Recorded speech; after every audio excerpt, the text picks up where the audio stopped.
Hi, welcome back to Tiny Classrooms Live. Hi, the doctor here, Don Zulu in Taos, New Mexico. And I'm Artie Nathan, the HR guy here in Las Vegas, Nevada.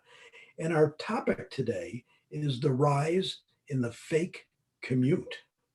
The fake commute. This will be a good one. So, we were reading an article on CNN the other day, and this came up.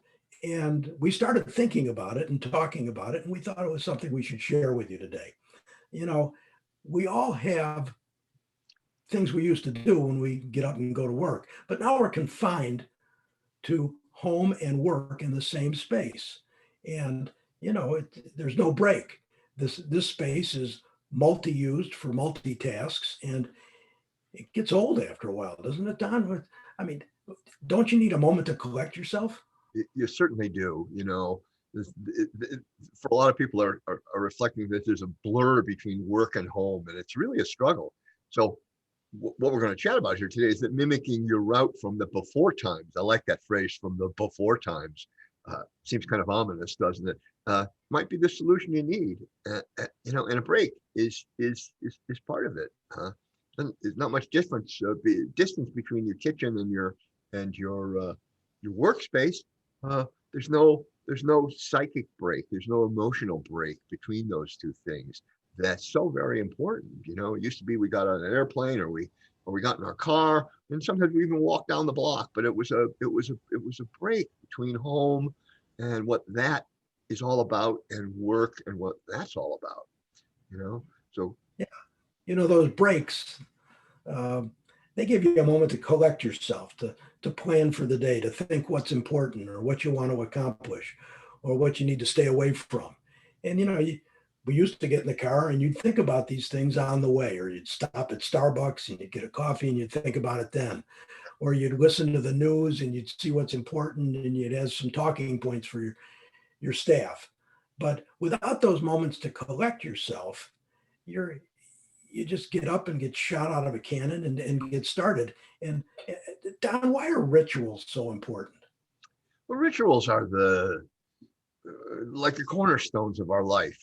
We could spend the entire presentation on rituals, but the idea of having something that is repetitive, it's something we do that begins to set the tone for something. Something as simple as brushing your teeth in the morning or shaving sort of sets up the day and where you're going with it. Putting myself together, getting ready for my work day, and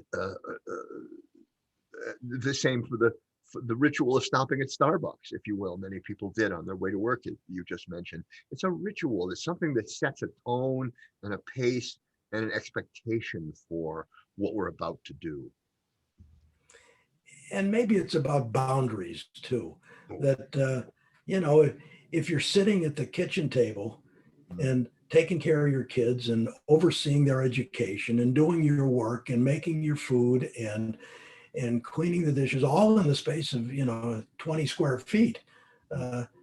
There's no boundaries. There's no time for you. There's no way to separate one endeavor from the next. And we need those breaks.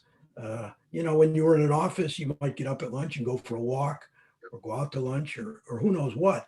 But without those boundaries from one to the next, there's no discreteness in your day. There's no way to separate one thing from the other.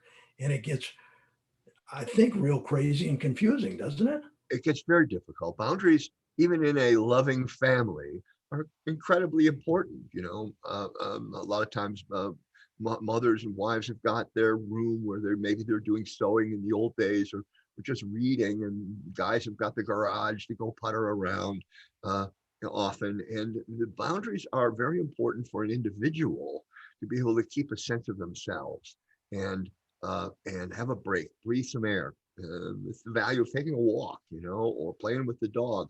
Very, very important. And when we don't have those boundaries, or even if they're available, but we don't enforce them because everything's all in one place, work, kids, education, dinner, then it does not allow for a sort of psychic renewal of the individual that we then bring back into the fray. we were impressed with this article and we thought we would share it with you. And the last point it makes is to create some fake commute. Come up with a different ritual, come up with something that is a boundary from one thing to the next, that will help you to collect yourself, prepare yourself, and really be effective throughout your day.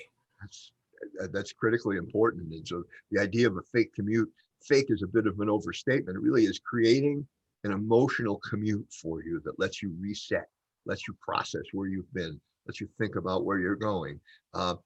Walk around the block, walk around the tree 6 times, take the dog for a walk, go hide in the bathroom, whatever it might take. But it's creating that ritual of separation and rejoining that's so very important to all of us. Well, that's our topic and our thoughts for today. Thanks for joining us. We'll see you the next time.